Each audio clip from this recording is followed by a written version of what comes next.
Okay, so ito magandang entry to ngayon sa Flipboard. No? New study reveals the world's top 50 employers from Forbes magazine.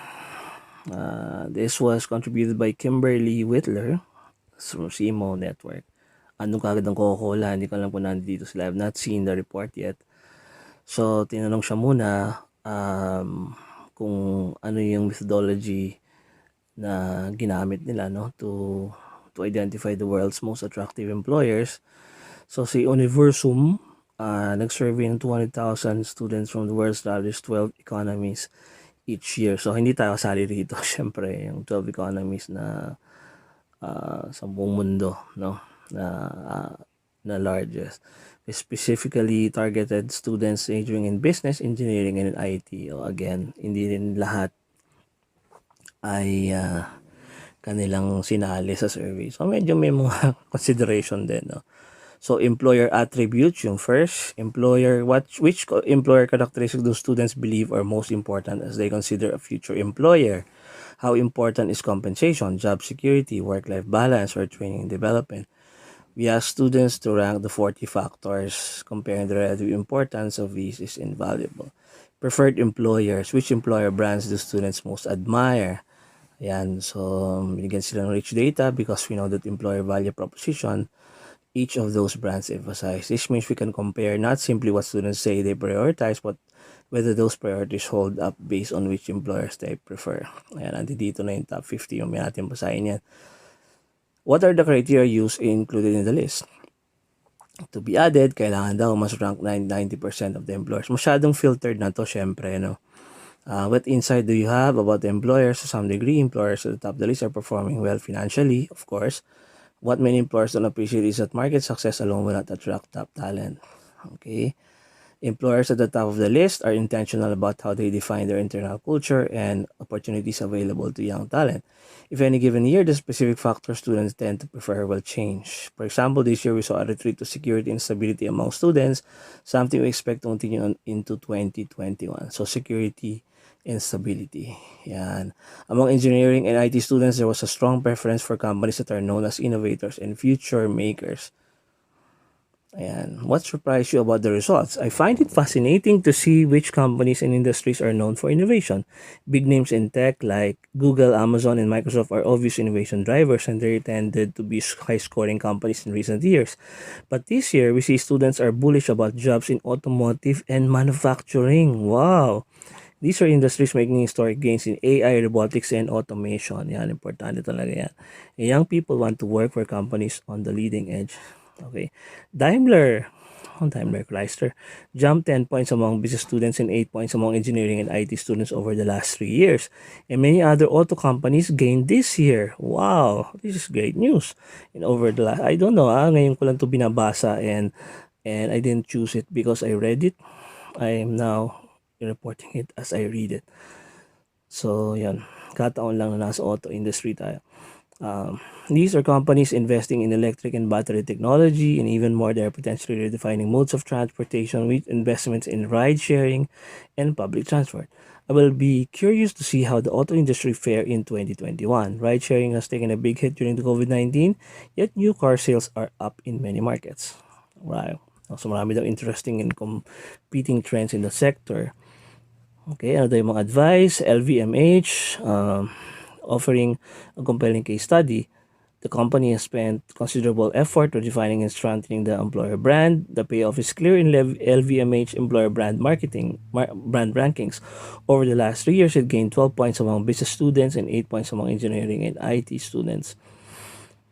Okay, the key for employers is finding the overlapping circles between what are the reasons young talent loves working for your company and what factors are university students in search of.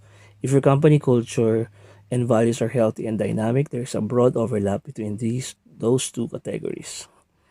Sino daw ba yung mga big winners and losers? It's always surprising to see the extent of which employers rise to the surface as power players and then also drop from view as others edge past them. This year, Amazon was the biggest gainer, and it's an interesting story given that as little as 4 years ago, we were writing about Amazon's troubling employer reputation. Amazon has worked hard over the last few years to redefine itself among students and presumably change its internal culture to match how it presents itself to young people. On a side note, Amazon pivoted to virtual recruiting before COVID came out, so it was uniquely positioned to react to pandemic while most companies were experiencing deep disruption to their recruiting efforts. Yun ang maganda sa Amazon. Even before the pandemic, they already shifted to online, even in recruiting. Aside from LVMH, I am very impressed by Deloitte. The Big Four has been taken a tumble in have taken a tumble in recent years. In part, this is because students are moving away from traditional mga stuffy jobs in consulting and financial services in favor of more exciting jobs in tech. But despite this trend, Deloitte is maintaining its position in the rankings. It did drop a point this year, but over 3 years, it has maintained its top at number 5. Ayan, keeping top 5. Alright, so tingnan natin kung ano yung mga top 50. So this is it. So at number 50 is Heineken. Number 49 is General Motors. UBS at number 48. Credit Suisse at number 47. AB InBev number 46. Ford Motor 45. Huawei is there. Samsung 43. Grant Thornton number 42. Dell 41. Volkswagen Group 40. Intel at number 39. Barclays at 38. Toyota 37. Hong Kong and Shanghai Banking Corporation number 36. Nestle at number 35. Citi 34. Facebook at 33. PepsiCo 32. Deutsche Bank at 31. H&M 30. Accenture at 29. Daimler Mercedes-Benz 28. Unilever 27. Johnson & Johnson 26. Bain & Company 25. IBM 24. IKEA 23. Bank of America 22. Sony 21. Louis Vuitton, Moet Hennessy, LVMH 20. Coca-Cola Companies 19. Procter & Gamble number 18. Number 17 is Adidas. Number 16 BMW Group. Wow. Morgan Stanley number 15.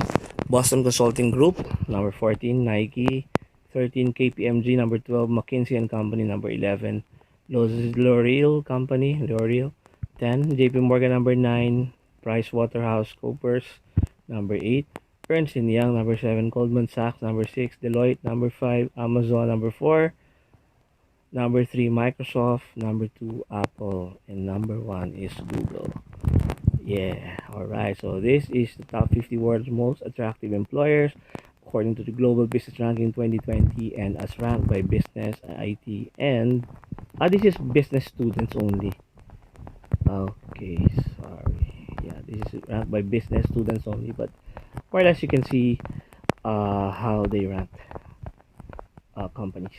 Alright, so that's it. Thank you for listening. If you have not subscribed to this channel, please do subscribe and ring the notification bell for all content so that whenever there's a new video that's coming up on this channel, you'll be notified immediately. Thank you very much. Goodbye now.